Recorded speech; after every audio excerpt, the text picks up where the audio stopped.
So Michael, you tell me I should buy a hardware wallet or a hardware signer. Why do I need to buy a device to produce signatures? What even is a digital signature? So let's first revisit what a physical signature is. If Satoshi wants to send me some money via a check, Satoshi will write my name on the check, write the amount on the check, and then will produce a handwritten signature confirming that Satoshi wants to send me this money, right? And the security of this physical signature scheme rests on the assumption that only Satoshi can produce a signature and no other human can produce a signature that looks exactly like the signature that Satoshi produces with a pen and a hand, right? Now it's certainly plausible that another human other than Satoshi, with access to Satoshi's physical signature, could spend hours and hours and hours and hours practicing replicating Satoshi's signature, such that they could also, with a pen and a hand, create a signature that looked exactly like Satoshi's. Now, there are some experts that claim that if you were to give them a valid signature and a forgery, that they would be able to identify which is the valid signature and which is the forgery.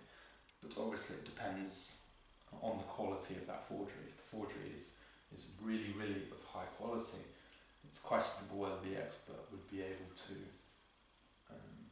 determine whether it's a forgery or not. But the key property here is that every time Satoshi produces a signature, the signature looks exactly the same, and if you were to compare the latest signature that Satoshi produces, it would look exactly like prior examples of that signature, so that you can check whether it is actually Satoshi's signature or not.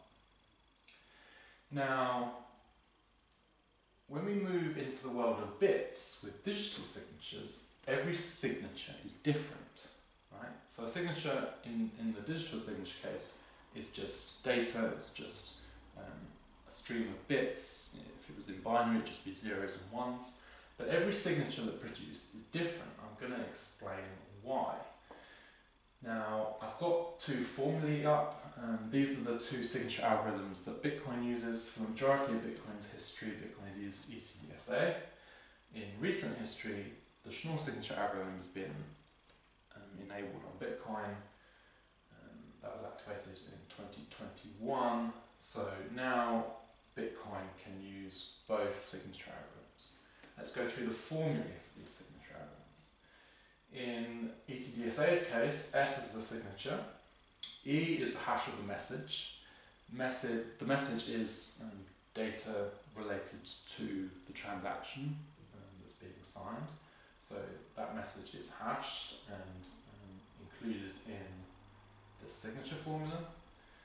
K is the random nonce.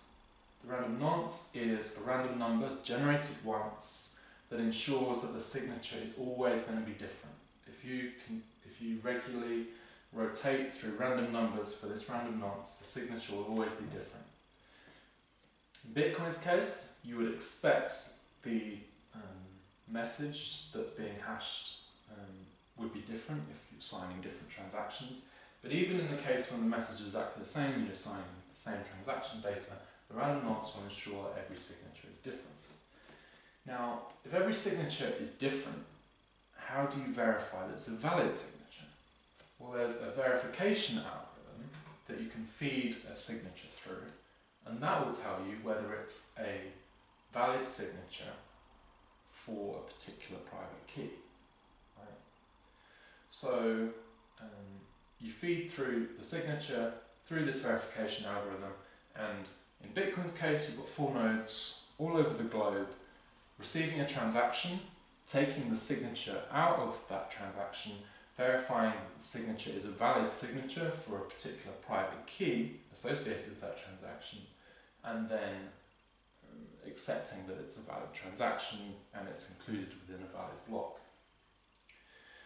So the final letter I didn't go through is the generator point. I won't go through that in this video, I'll do that in another video, but that is used in the signature algorithm for ECDSA, and it's used to calculate the public key from the private key.